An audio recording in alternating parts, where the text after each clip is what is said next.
big news, and this will be a quick introduction before we jump right in because we have Jaka Don't Stop on the other side of this very screen. But we got reaction to the newest college football rankings, the new playoff predictions, conference championships that make no sense. Talk about always crazy conference, the ACC, and Lane Kiffin in the Bayou, Dolphins in the hunt, and what's really going on in the NFL right now. We missed you over Thanksgiving. We're back for another sideline. This episode, it's going to be a fun one. A lot of college sports. Me and Jock will be talking all about it next.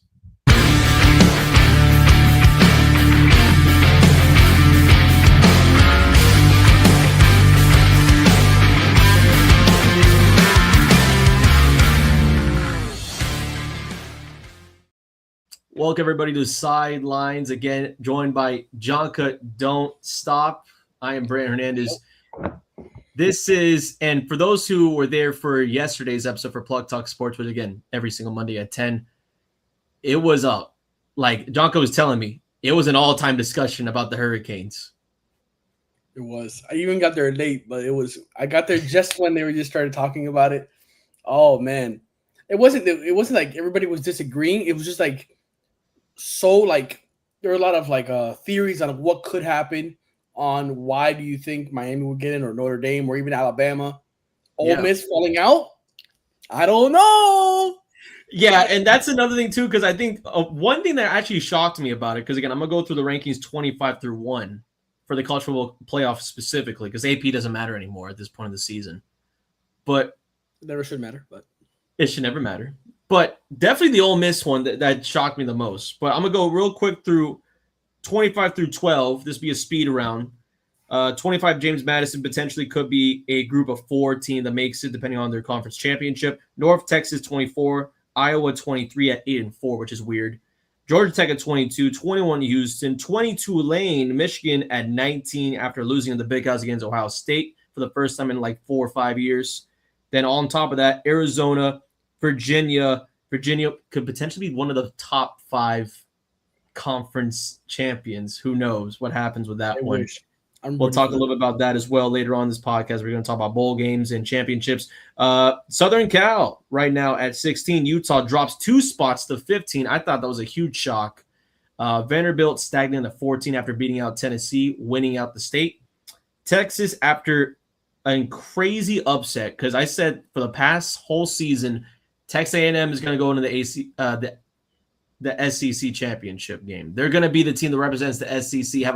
They were the best team in the conference, and they get kicked out of the conference championship on the last week of the regular season, rivalry week, losing to Texas. Texas moved to 13, and this is the real important bulk of what this podcast will be, talking about the potential playoff implications after looking at the ranking, the committee. We also have the committee chairs, reactions and explanations as well to talk about this.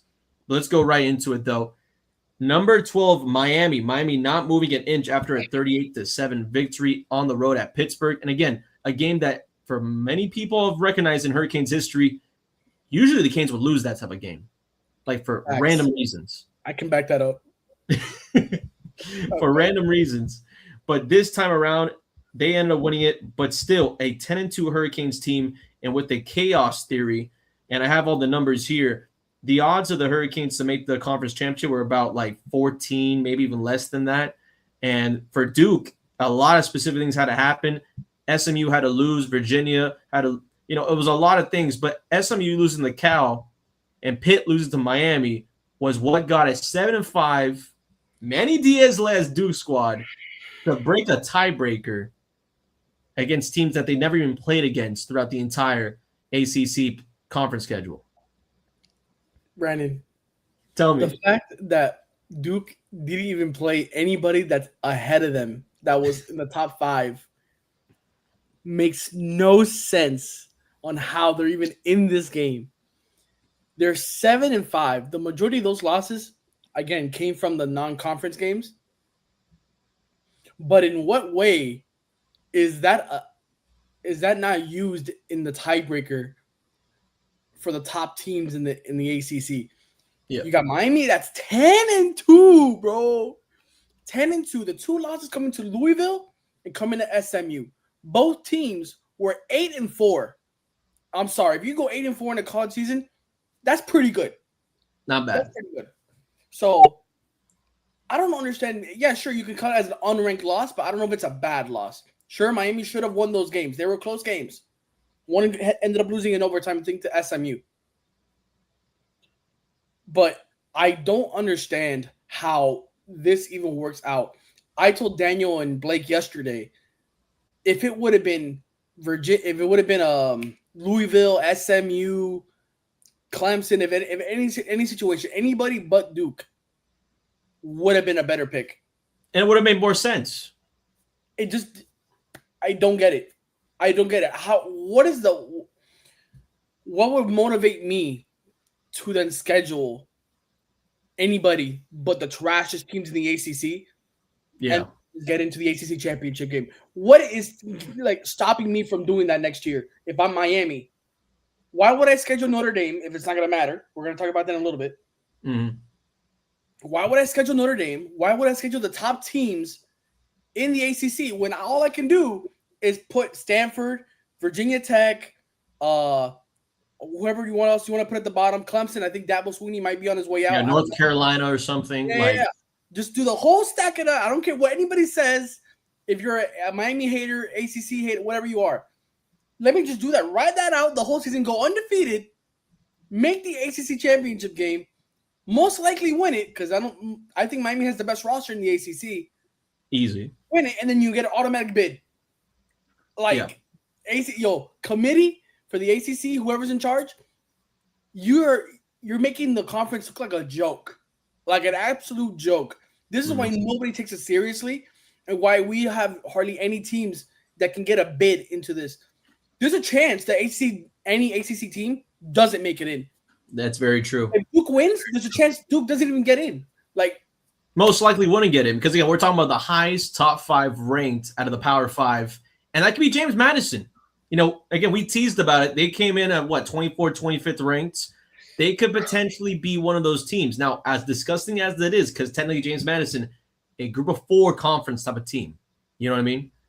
Still, they could be in the playoffs over Miami Hurricanes. But yes, so again, I do have a few thoughts about that because the Canes, even though a lot of people are looking at this like, oh, this has killed them. Well, there is a path.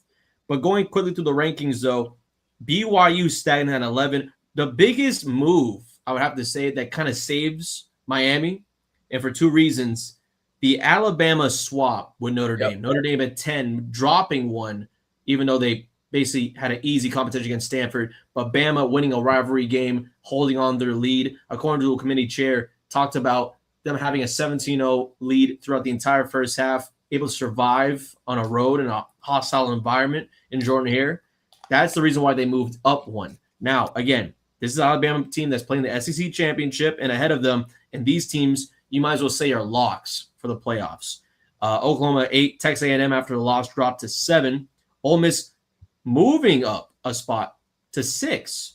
And Oregon taking out 5, Texas Tech at 4, Georgia at 3, Indiana at 2, Ohio State undisputed number 1. But, Jonka, the 2 reasons that I say that the Hurricanes are still alive, and actually this is committee movement, it's a little bit better for the Hurricanes. A few weeks ago, committee chair, the one that talks on ESPN, I do apologize because I don't remember the guy that speaks for them. He doesn't deserve to have his name said. Doesn't even deserve to have his name out there or anyone on that committee, but all the athletic directors of whatever schools in the Big 12.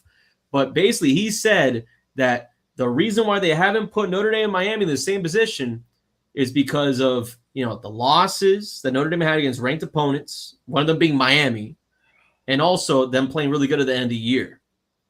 And if they ever went to a situation where they're forced or they're neck and neck in the rankings, they would most likely look at that tiebreaker, which is, the one-on-one, Miami beating them one-on-one.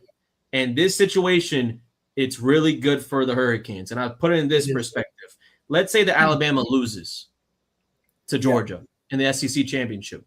And also for those who are saying that, Miami isn't playing at all, so it doesn't matter. Well, according to the committee chair that spoke earlier on ESPN, even the teams that are idle, not even playing for conference championships, and this means Notre Dame included, they could still move up and down in the rankings. They can re-rank in the last rankings this upcoming Sunday and still move up and down. So potentially teams could be pushed out of the playoffs and, again, pushed into the playoffs. And in this case, let's say Alabama loses against Georgia. Very likable.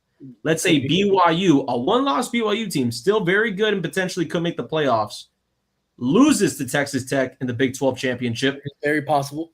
They can move away from that 11th spot, and Miami can overlap. In that case, does a 3-loss Alabama team still make it? Do you also, at the same point, because you move Notre Dame up, you move Miami up, and at this point, that's when you can really look as a committee, neck and neck.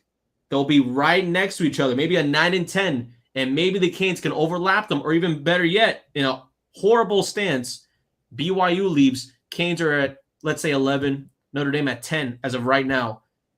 If Alabama was at 10, this would probably never happen. But with Notre Dame right next to the Canes in the rankings, we can look head-to-head. We can look at Miami's faced 4 to 5 opponents similar to Notre Dame, has beaten those opponents by more points, has the better offensive overall ranking. Except for Syracuse. Except for Syracuse, no one's dropping 70 in a game. I mean, that was just – who knows even the starters were in the game by halftime. You know what I mean? For Syracuse. Yeah. That was again, that's a good program, hopefully for the future, but I don't know why, but I have no idea. Again, ACC. Either way, Hurricanes have a really good resume against Notre Dame, and the main thing the committee talked about is if they're forced to be neck and neck, that's when you will get to see it. But since it was a 9-ranked team, Notre Dame, to a 12th-ranked Miami, there was no way to adjust that. Now at 9 and 10, you have that argument. So the Canes, if BYU and Alabama, and I say and because there's no or, if BYU and Alabama lose their conference championship, I would put out a guarantee the Hurricanes will be in that comparison and will be able to make the college football playoffs. I think what we're also missing, which I kind of hinted at the beginning of the show, Lane Kiffin possibly not coaching the Ole Miss Rebels in this playoff. According to the committee's rule book, or I guess hypotheticals, or rules and what they follow,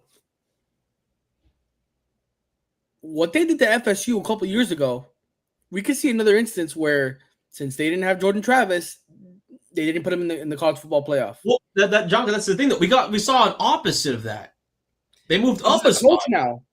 This is a coach with his staff and his players already entering the transfer portal and going to Virginia Tech. Shout out ACC. Yep. But this could be an instance where the committee has to really look at this situation. If Lane Kiffin is gonna not coach this team, the committee has to make the call. It's like, this is probably not going to be the same Ole Miss team that we've seen all year with Lane Kiffin as head coach. So there's a possibility they drop, right? Let's say they drop out. Everybody moves up one. And if Alabama or BYU were to lose, and Miami was either just behind Notre Dame, that head-to-head should matter. And everything else you said, there shouldn't be a reason why Miami isn't ahead of Notre Dame. Exactly. This is straight facts. I don't care who you are. Anybody watching that's a Notre Dame fan, I don't care what you say. You lost to us head-to-head. All the like teams that we played against, we all won. And then 3 out of the 4 that we played, similar to your team, we beat them by more points, and we held them to less points than you did. Yeah. So just by 1, 2, 3 and math, we should be ahead of you. Now, I don't know if they teach math at Notre Dame because it's looking like you guys are idiots. Yeah, it looks a little weird. I'm going to say put it out there straight up like that. I'm calling you all out because you guys are backing up now. What happened 2017? Where were you all then? That's right. We blew you out again. Seems like you guys like to lose in Miami, and to Miami, by the way. So I'm just going to say that right there. But I'm going to be rooting for who I forget who is BYU playing this weekend. Texas Tech. And again, a team that is a top 4, basically. They just moved in over Oregon today, yeah. Mm-hmm. Yeah, buddy, I'm going to be rooting for Texas Tech. I'm sorry. Yeah, and again, if you're a Hurricanes fan, you got to go Texas Tech. You got to go for the Georgia Bulldogs, which that's kind of disgusting to me because I'm a Florida Gator. But John, that is an interesting point you make though, because again, this is a community that moved up Ole Miss, despite Lane Kiffin leaving. And again, we'll talk about that next. But I think that's honestly, I think they're guaranteed. I don't think they're going to move 6 spots out of the top 10 or out of the playoff. I don't think they'll be able to do that to them, And again, we're talking about getting rid of an SEC team, which is hard for the committee, which is also another thing that I'm kind of worried about. Because if I'm the college football playoffs committee and I'm like in a situation, and similar to what happened with Florida State, where Florida State fans thought they're better than Bama, they should have already been in undefeated conference champion. But Bama's on the door.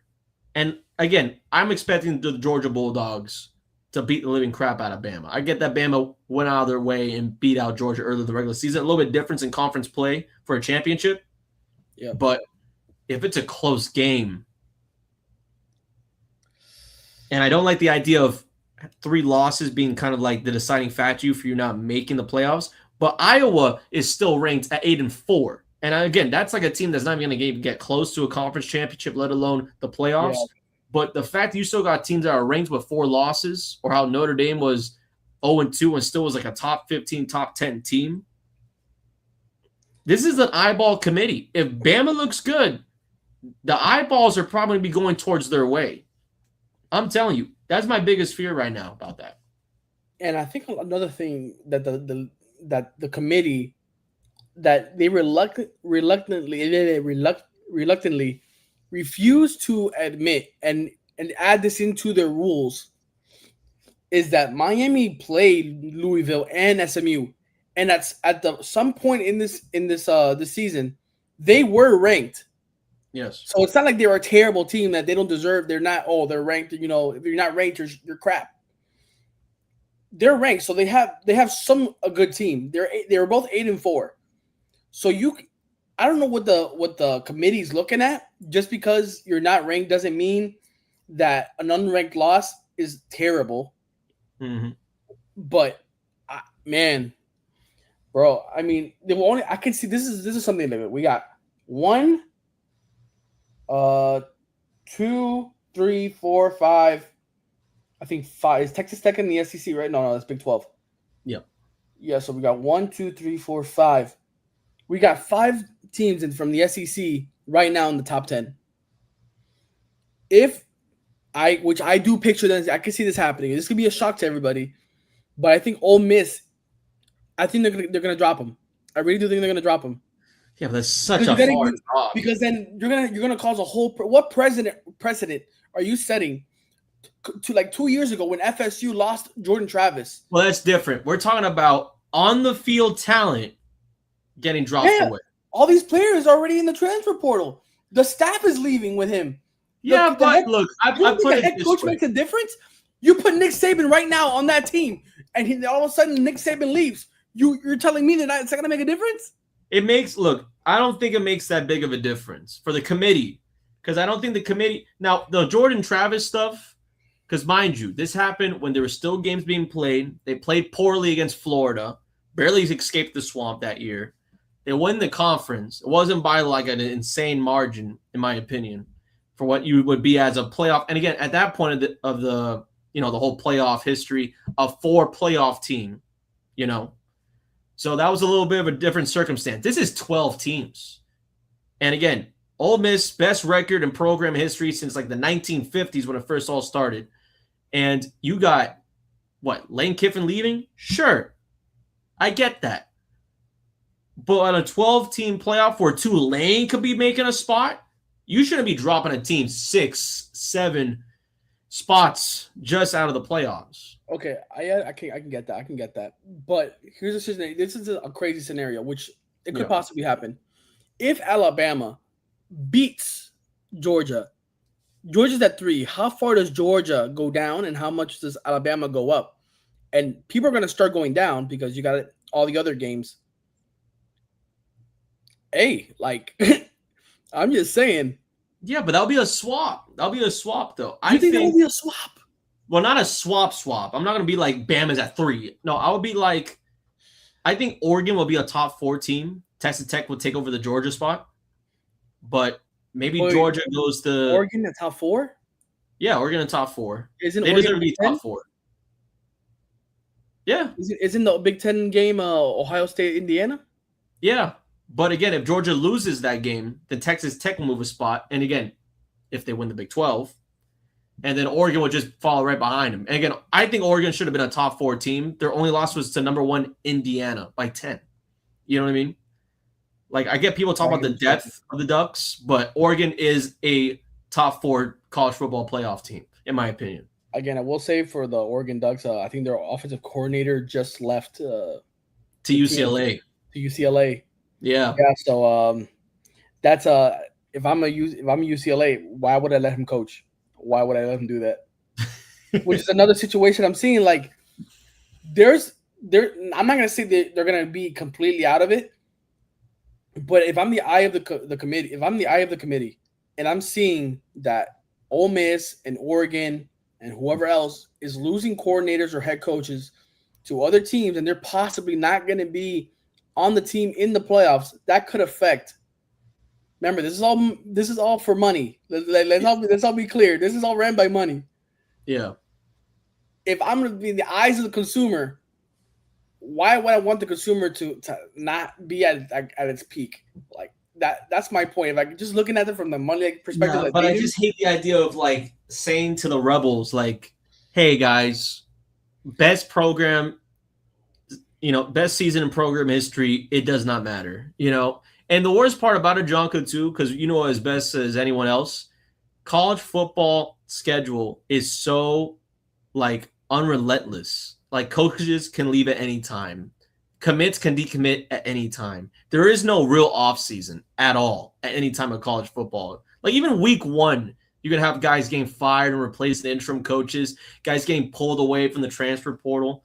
Like, it's insanity. So I don't like the idea of, disciplining teams of like, hey, if this happens, don't let your coach go or we'll take you out of the playoffs. And again, we're going to talk a little bit about that because there's a lot of interesting things about the Lane Kiffin thing. But I do want to talk about quickly, because we talk about potentially Virginia being a playoff team. We talk about BYU losing a conference championship and having the Hurricanes a chance to make it. Let's go into these conference championships, because this is honestly, like, and again, playoff implications aside, insane matchups. Except for the SEC. Except for, Georgia, Bama. I kind of wanted Texas A&M and Ole Miss, but that didn't happen. But yeah, that happened. Is Marcel Reed the quarterback for Texas A&M? Is he a senior, or is he like a sophomore? He might be like a junior or senior, one of the two. Right now, because he probably has one more year of eligibility. Sophomore. Yeah. Oh, sophomore. Yeah. I didn't think it was that young. Yeah. He's got 2 more years of eligibility. Yeah.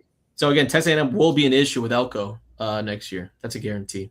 I get a Heisman candidate. In my opinion, like, he could have, and maybe not this year because there's so many like different things with Mendoza or whatever. Mendoza. Yeah. He could be a Heisman candidate next year, in my opinion. I think Jeremiah Smith might be Heisman next year. I don't know. It's possible. I think he might be out. I think he's going into the draft next year. So I think that might be a play. His only chance, basically. His only chance for a Heisman.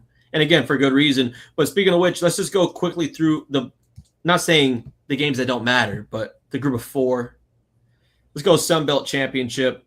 James Madison ranked at 25. Troy unranked 8-4. Madison only 1-loss team. Going to be punching on that door if Duke was to win the ACC. Do you think James Madison able to get a conference championship and maybe even make it in the playoffs?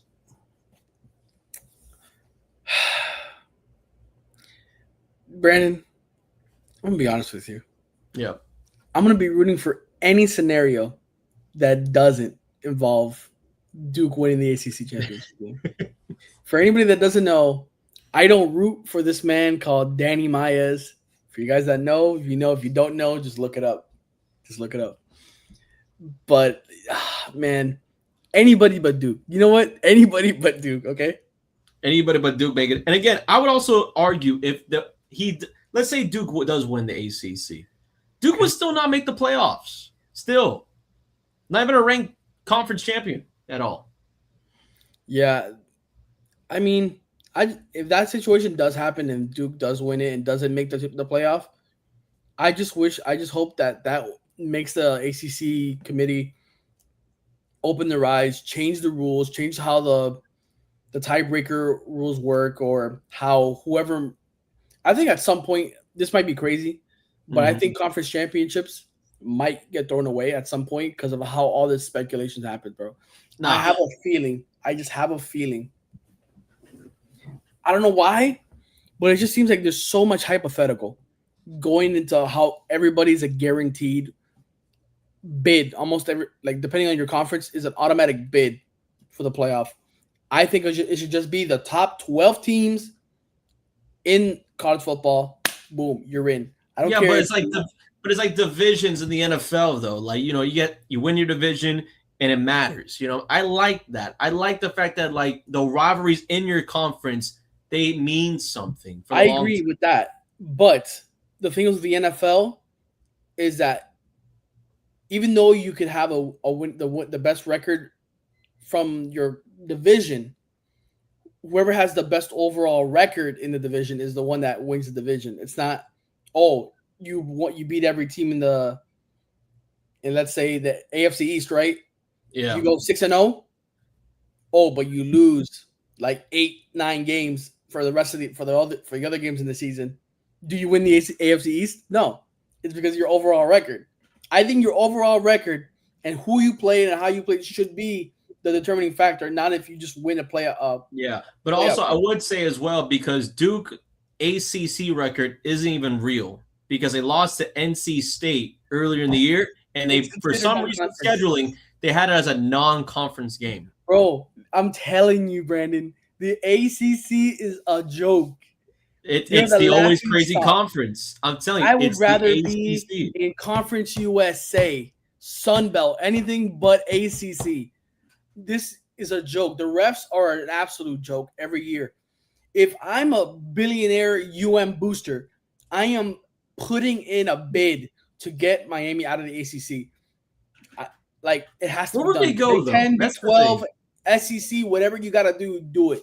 Yeah, Like, but they it's never incredible. look. The thing is though, because again, the Hurricanes. We always say it every single year. The Hurricanes are the best team in the ACC, but they never have won the ACC. That's the thing that I would put with the Hurricanes, where it's like if they were to go somewhere, where would they go?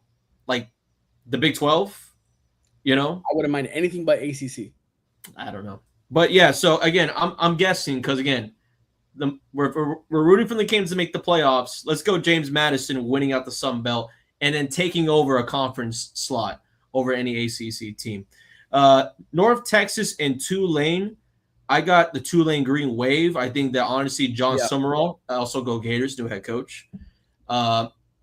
Great physical mindset defensively for his team. He has a job to do with that. North Texas is actually, funny enough, a 2.5 favorite in this one. This is going to be a shootout, in my opinion. This is going to be, if there's an over, take the over. It might be over 70. But I got Tulane in this one. And again, sorry, but did they say if John's, I think that's his name, John Summerall? Yeah, he's going to be coaching throughout the entire postseason, and that includes bowl game if he doesn't go to the playoffs. Wow. Don't you think that makes a difference if he wasn't there? We're going to talk about that. Okay. Either way, I got Tulane in this game. Jonathan, what are you thinking? I got Tulane. I think Tulane could win it. Yeah. Okay, so Tulane winning again. John Summerall undefeated in conference championships in the last 4 whatever years. Basically every single time he's there. And then now we're getting to the big games. Now we're getting to BYU Texas Tech Big 12 championship. Texas Tech 12.5 point favorites over the Cougs. I got the Red Raiders holding on to the 4th seed for the playoffs. I got them winning that one. Yeah, I think I'm gonna stick with that, and I think the defensive lineman, the edge, David Bailey.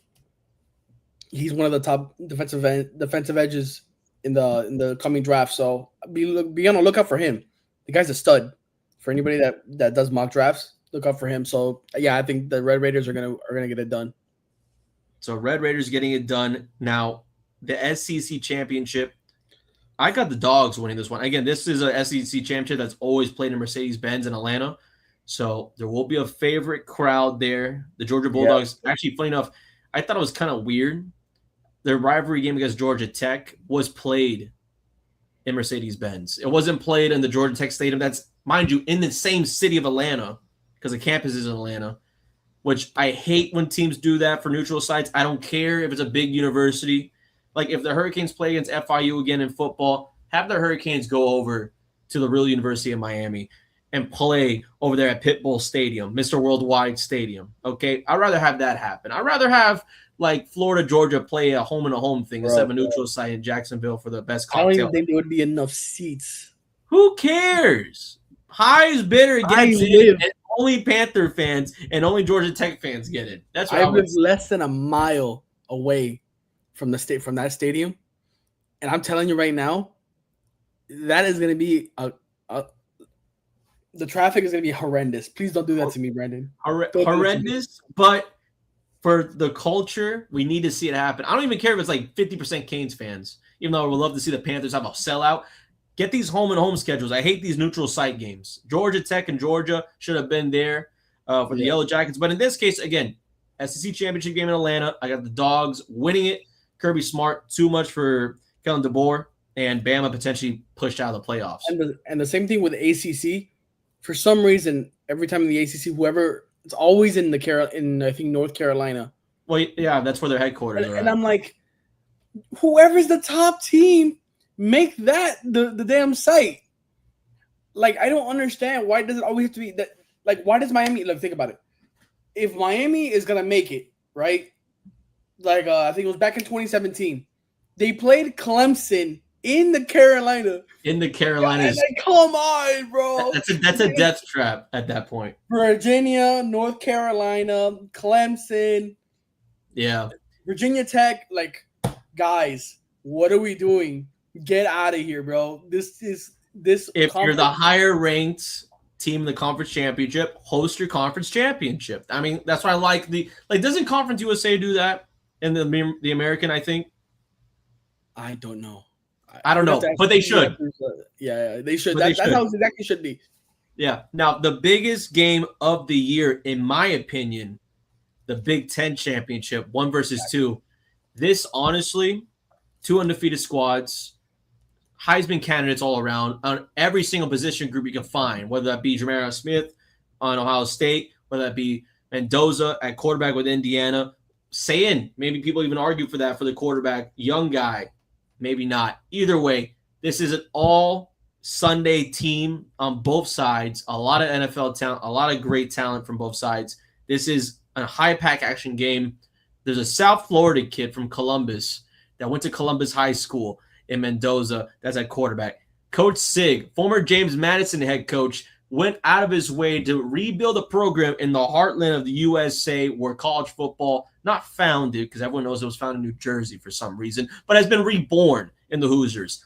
I got Indiana sneaking by Ryan Day and winning it. Now, again, does Ohio State move out of the top 4? Probably not. That's how big of a matchup this is. But I got Indiana winning the Big Ten. Damn, you put me on the spot here, bro. It's a hard one. And again, this is an Ohio State team that has not won the Big Ten in like years. As crazy as that sounds. What makes this hard for me is that I don't think Ohio State's offense is as potent as they were last year with Will Howard and then Ibuka, Jeremiah, Quinshon Judkins, Travian Henderson. They were stacked. Yeah, and a better running game too. Way better. So this year, I've noticed that they've been really slow on the offensive side. If you can give them a good defensive stand, you can. But at the same time, I look at Indiana, right, and I look at that Penn State game, which they won that with a crazy catch, with a tiptoe at the end of the end zone, bro. In the seconds against Penn State, who was basically lost the entire season, but a top team most of the year, but has made a bowl game though. Somehow, some way. Somehow. So, with a win they're over above. FIU, but I don't even know if that should count. But sure, it's just that's the thing. Sometimes I don't think the offense is as good, which I think Indiana's defense could get at them. Yeah. But at the same time, I think Ohio State's defense with Caleb Downs and I think Styles, his name, Sonny Styles, can also do some damage on Mendoza. Man, this game is gonna be real tight, bro. But I think oh my god, I don't know what to say. You gotta choose, man. You gotta choose. Again, I'm going with the hometown. I'm a little bit of a homer with this one.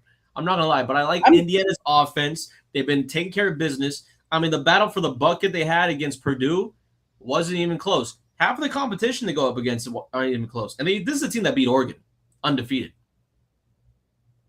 I will say, me being a Kane fan and Miami guy, and I'm gonna root for Indiana. Root for Indiana. I am not gonna root for Ohio State. Me being a Kane fan, again, for everybody that knows.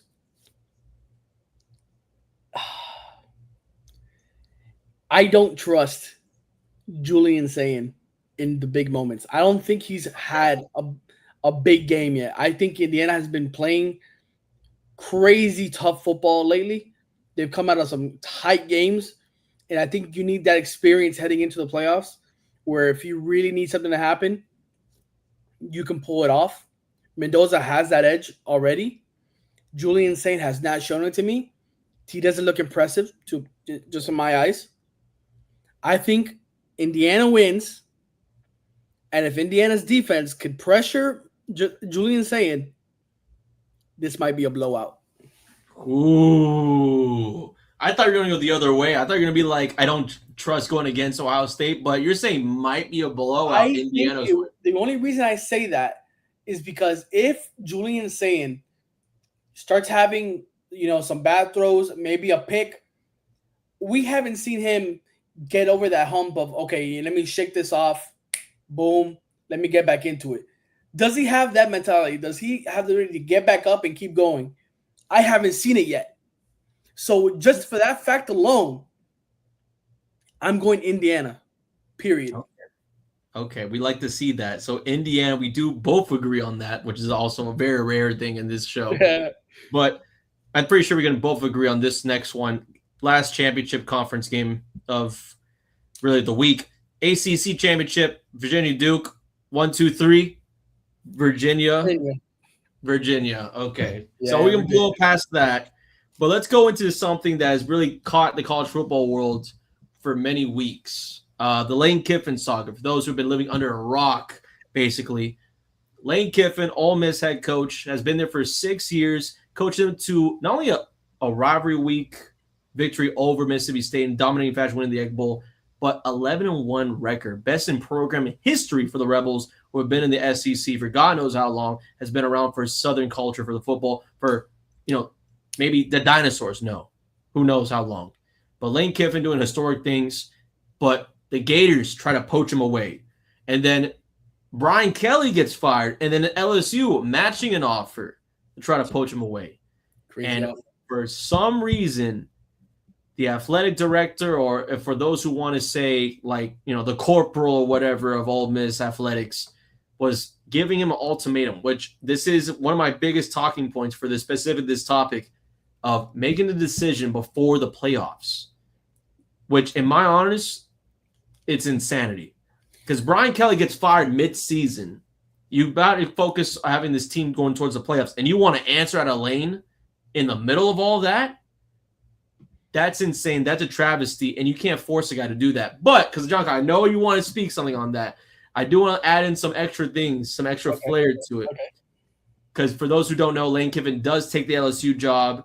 He gets shouted out from the airport, gets applauded going off the airport on the tarmac in Baton Rouge, and basically, talked to Coach Saban, talked to Pete Carroll, mentors for him throughout his coaching career. And in reality, I guess the main thing he said to ESPN on his way out of Ole Miss, I had to take the chance.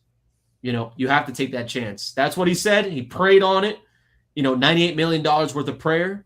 But he ended up going and making a family decision.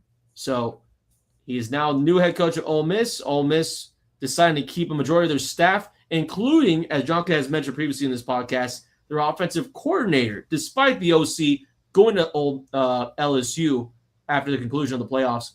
Jonka, I saw on the tip of your tongue when I made that comment about forcing Lane Kiffin to make a decision before the playoffs. Do you agree or disagree of, again, with me saying kind of messed up? I would have preferred that they had given him the ultimatum mid-season.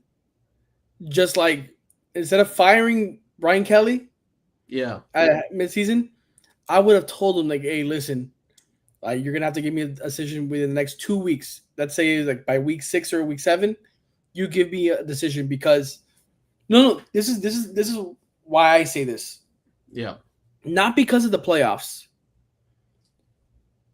but because National Signing Day, early signing day, is tomorrow, the 3rd to the 5th. And if you're going to be the coach for the team, we all know how important getting these recruits in is for building a team and a roster for next season. If Lane Kiffin decided, like he just decided to go, let's say he decides to leave, and you said, oh, before the playoff, he leaves. Damn, they have literally no, Ole Miss has literally no time to find a true head coach. Right. With a new system, new culture, new everything, and sign his new players. That's the thing now. It's tough. Yeah. If you would have done that week 6, week 7, yeah, that's when you should have done it. I understand they went 11-1. They went 11-1. But if you knew he was considering, like, you know what, let's wait till the end, you would have to. I think if I was the AD, I would have told him, hey, listen, we can't wait that long because what if you decide to leave and you basically screw over our future head coach? And when it comes to signing day and potential future recruits, that kind of hinders our ability to get new players coming in for next season and the transfer portal. And let's say we get eliminated round 1, if they were to make the playoff. Damn, like what do we do now? Like now we have to wait for the next signing period to sign these guys. Oh, was this guy supposed to be a Lane Kiffin guy or is he the new guy? Like you understand what I'm saying? Like, yeah, you like the specific players you bring in. Are they for which program? The new head coach's program or the old coach's program? And I think that's one of the things that happened when Manny Diaz got fired, and then Mario Cristobal came in with such little time to put in a roster, and the Miami roster literally was playing for Manny Diaz, not Mario Cristobal. Mario Cristobal was trying to instill a new culture, a winning culture. And I think we all saw how Manny Diaz's team before Mario Cristobal came in, how crap it was. Yeah. I think it makes a difference. And I think that's why they wanted to give him an ultimatum. It's like, hey, listen, you either give us a decision now or just leave. I think that's what they pretty much told him. It was like, and LSU offered him $25 million annually for the roster.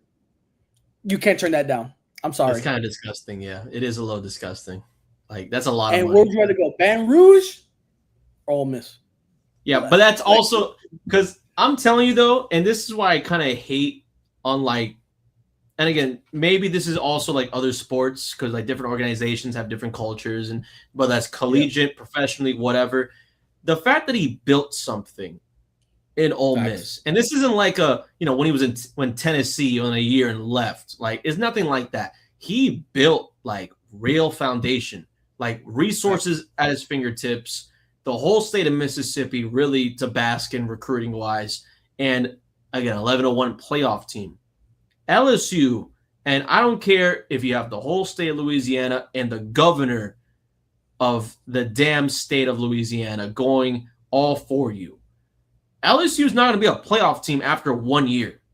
They might not even be a playoff team after 3 years. It's going to take some time for them to jump back on the wagon in the SEC especially and really compete like that. Even if Lane, let's say that like Chambers or whatever player comes from Ole Miss and transfers over, it's not going to be the same team. It's not going to be the same assistant coaches. Like, he's not taking the entire staff with him from Mississippi. I like the idea of you build something and you stick through it. Like, the reason why we'll never really see like a team like FIU get on the national scale of making a change, or even UCF, like Scott Froster, whatever the hell, had a perfect building block, undefeated championship season, because we just put quotations on the championship. And then he leaves to Nebraska and he loses his job like that. And now he's back over UCF where he has to rebuild another good program. You know, I hate that situation. Recently, we just talked about it yesterday with Alex Golish, the former head coach for USF, is now the new head coach for Auburn, which I think is an excellent hire for Auburn. It is. But damn, I was a really big fan. I think Brandon knows, and everybody knows that the whole staff on our team knows that I'm high on Alex Golish, bro. He could have easily was taking USF into a big name. Like, he was really putting when Nick Saban Alabama, he was taking them to the nail, and he was creating a really good team. But it's sad to see him leave what he built in Tampa, and now he's headed to the SEC, which is good for him. Bigger school, more money, more notoriety, more everything. But damn, like what you say, bro, it's like you built something so great, and you could see you're going higher and higher. Yeah. And mind you, a team that could really win a championship this year. And not like it's going to take Ole Miss. And again, I get the whole thing of like, Ole Miss is going to lose at some point. Ole Miss could never win a champ. You can never win at Ole Miss. This really could have been the year Ole Miss could have squashed out those talks, squashed out the rumors, and all the whatever everyone's mind is about the Rebels. But Lane leaves, and that just puts, this kind of dark cloud on the program where could you really bring a championship to Mississippi?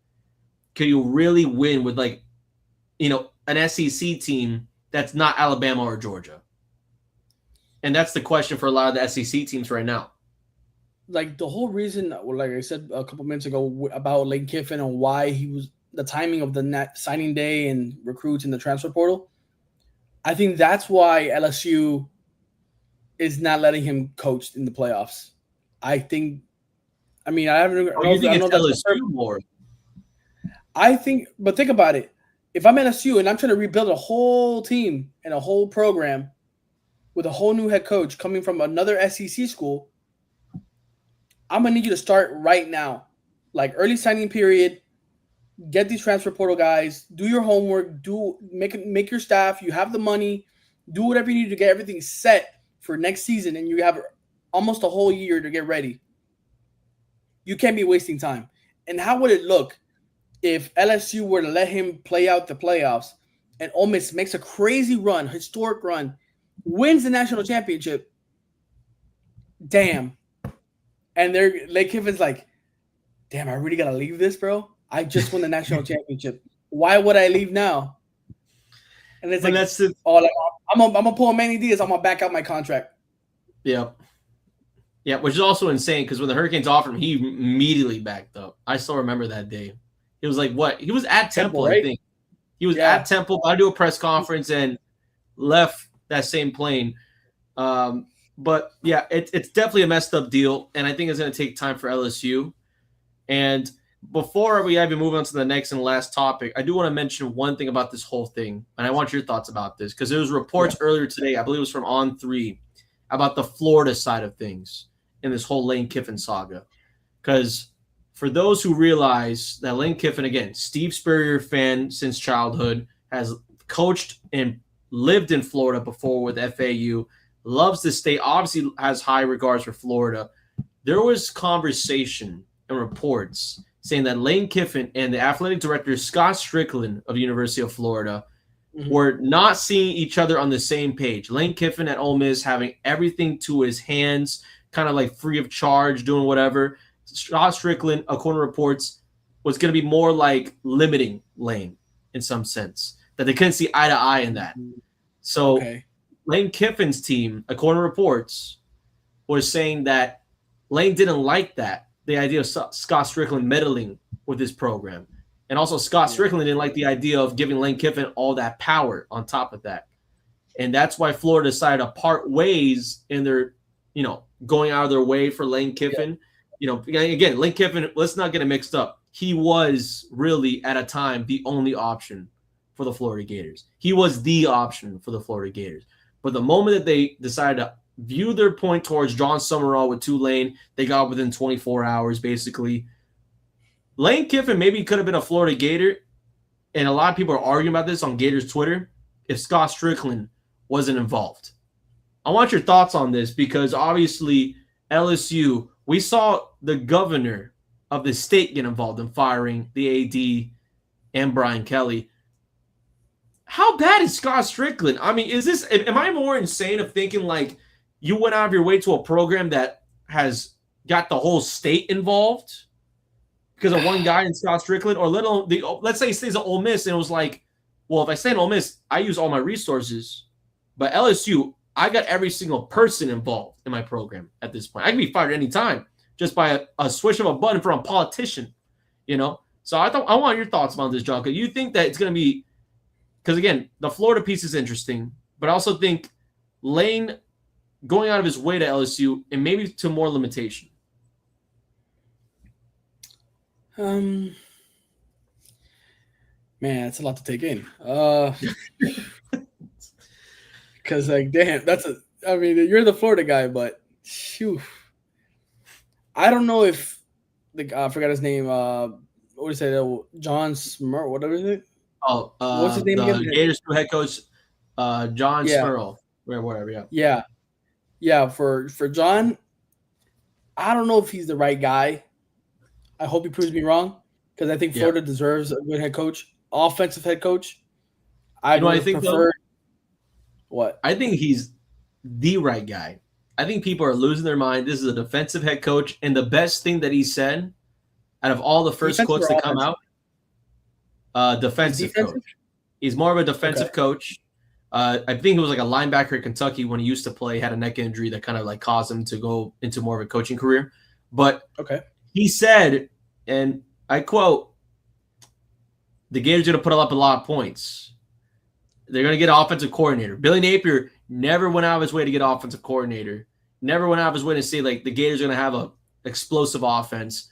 I like a coach that is like, I'm going to bring in some guys, but at the same time, guys are going to be a good fit. Guys are not going to be a good fit. It's not going to be a buddy-buddy system. So we're going to get the good guys in there. So I think he's a good coach. I think he's a good hire. I like him from Tulane.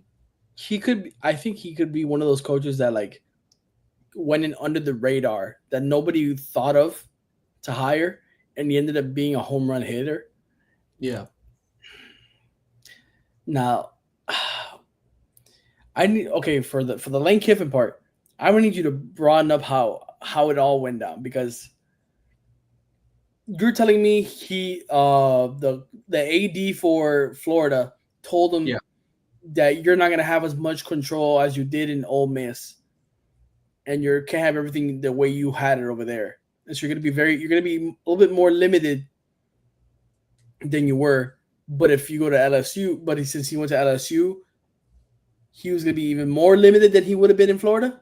Well, that's my theory. According to reports, he was gonna be limited with Scott Strickland more in charge, because again, he's the AD compared to what happened with Ole Miss. And LSU, and there's reports are saying that he's getting everything he wants at LSU, and maybe that's true. But we literally saw Brian Kelly get fired by a politician. Like, I don't believe that. I mean, I really don't believe that LSU is going to give him everything. I wouldn't be shocked if LSU gave him everything, just because of how bad of a job Brian Kelly did. Bro, man, that's a very touchy situation, because just imagine, like, what do you even say if Lane Kiffin first year wins the SEC? First year? I'm just imagine, bro. You know how crazy that would be? It's not like Oh, LSU's. It's not like LSU's team is terrible. I just think their offense was absolute dog water, and they could hardly score any points. Nussmeier fell off. He was from like pick 1 in the draft to like a 5th round pick. yeah, and people had LSU in a national championship conversation, which Yeah, bro, they were like it's just yeah. I think the whole implosion of the LSU program over the year. I think it's more of a realization that it's kind of there's specific teams in the SEC that you can see are making that climb, and some that are just they're just a name. Like Vanderbilt, we all saw from last year, they were making that climb. You know, we all saw Tennessee as a team that wasn't going to be in the conversation. You know, I didn't see a climb from LSU going into the next year. What would you say are the top 5 teams for next year? What do you just think before all these bowl games? Top 5 next year. So obviously we're going Indiana and Ohio State. Obviously, no SEC. My bad. SEC. Oh, SEC. Oh, this even makes it harder. So knowing everything that's happened so far. Yeah, knowing everything that's happened so far, very disgusting mindset. I got Georgia and Bama, obviously top 5. Okay.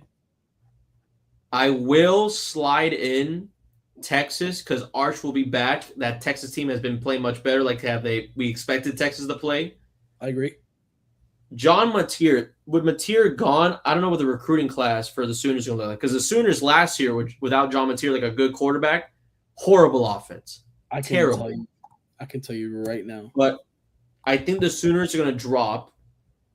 I think you'll probably see some motion going out of Vanderbilt. I think Vanderbilt will be involved in the mix. And the biggest sleeping team, and I would probably say the sleeping giant, because this will be, and again, a little biased, right? A little biased. Mark Stoops is not there anymore with Kentucky. Arkansas is going through their own rebuild.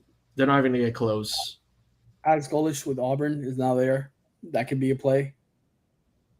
You know what? I do like the quarterback up next for them. I forgot his name. Golesh is going to bring in Byron Brown. Yes. I think he'll bring in Brown. No, I think he's a senior. Isn't he? No, he's young, dude. He's young.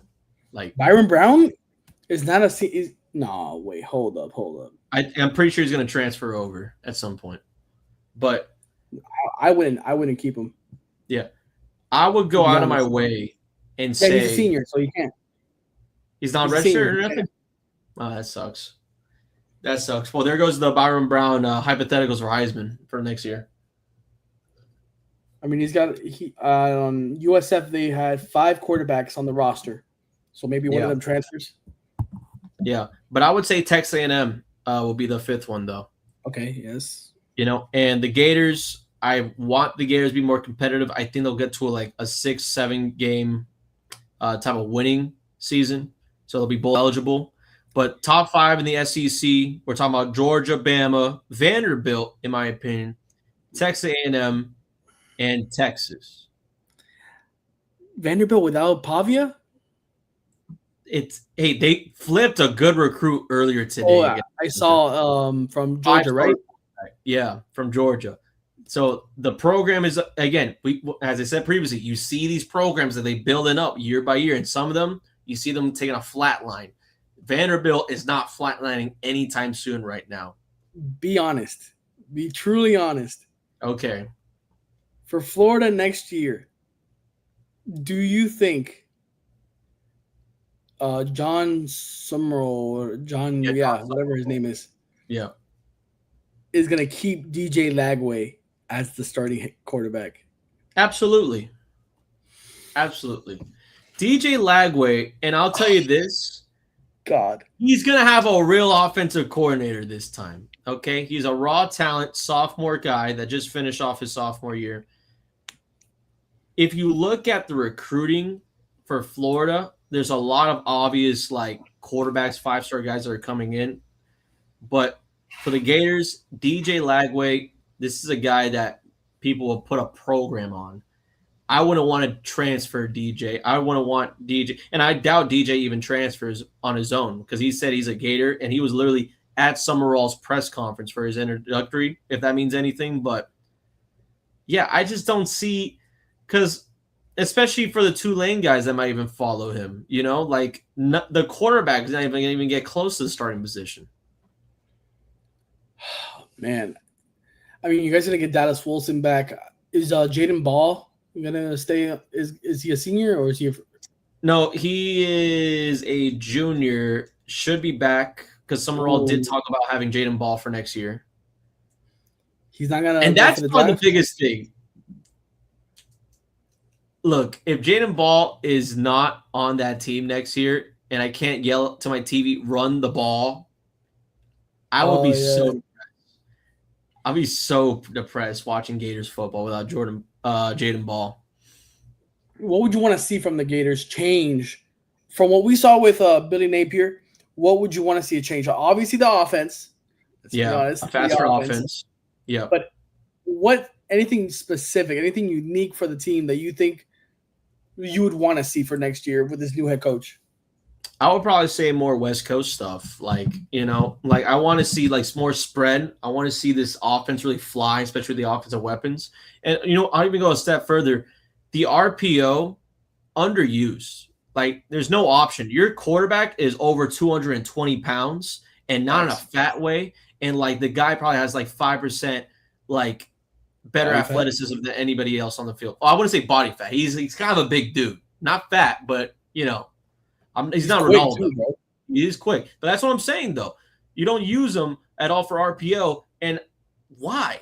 So I think more RPO, spread out the offense a little bit, maybe something like what we see from Tennessee.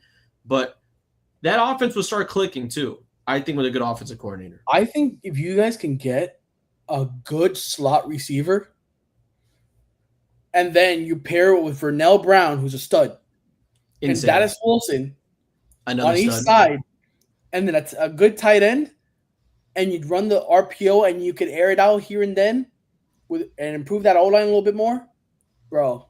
I think you guys could do some real damage, bro. Dallas Wilson and Vernell Brown are legit guys, bro. And what I would say, too, this will be a good schedule for a first-year head coach. And that's why I feel bad for Billy Napier.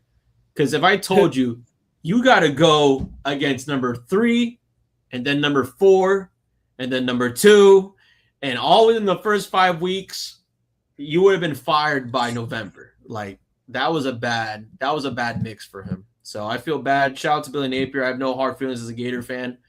It's really hard to hate on him. Besides the fact that you didn't want an offensive coordinator, shout out Billy Napier. Hope everything goes well. Maybe goes back to the Sun Belt. Who knows?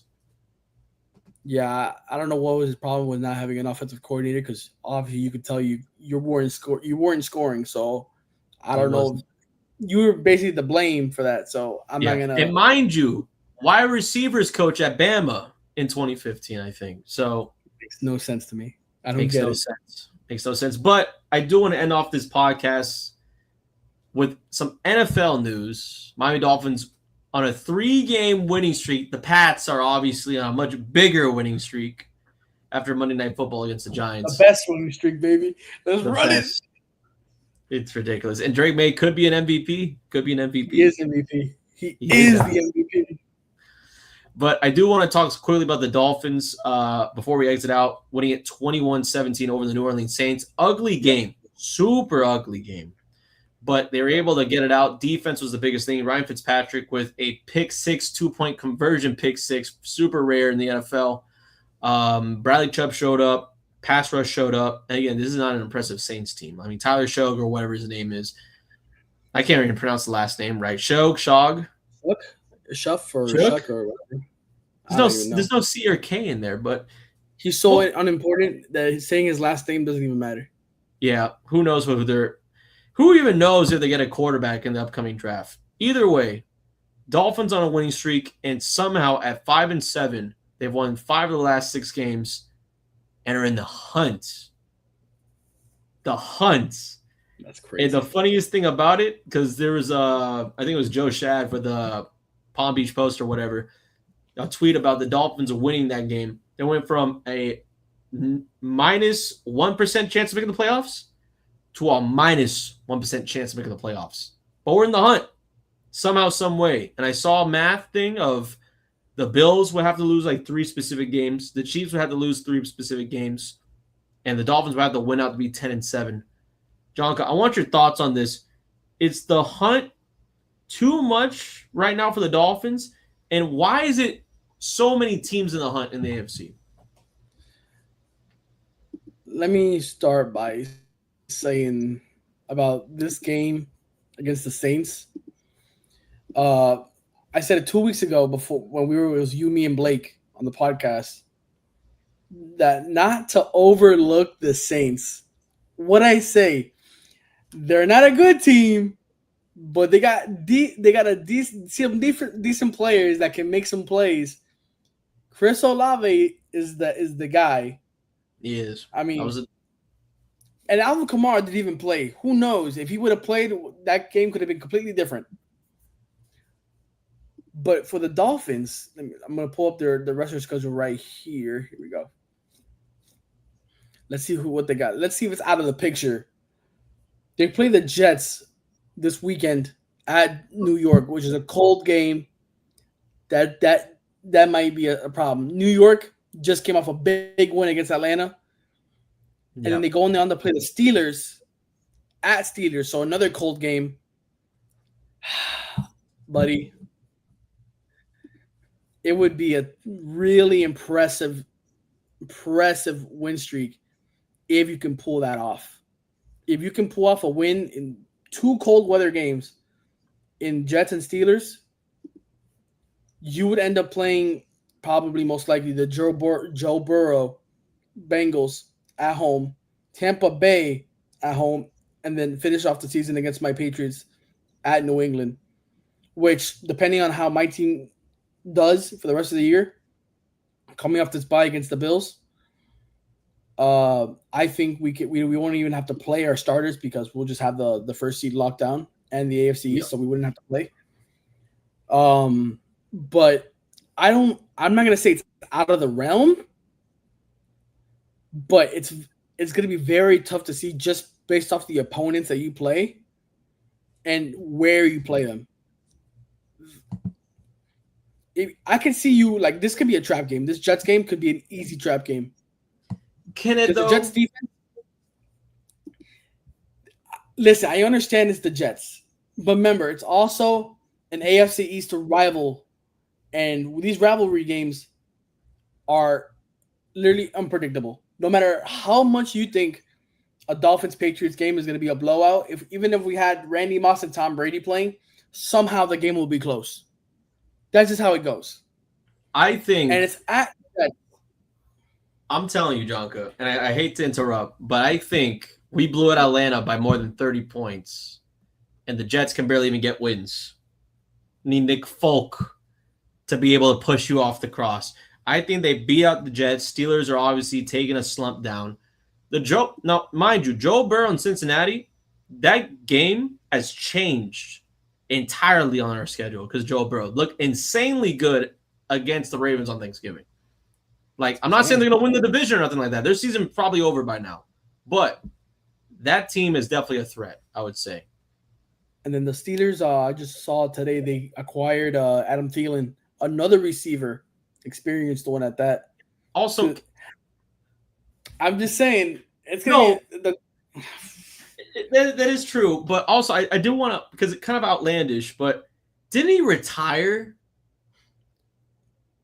Like, I swear there was a graphic of him retiring as a Minnesota Viking. Right? Yeah, like he retired and then he got claimed by Pittsburgh, which makes no sense.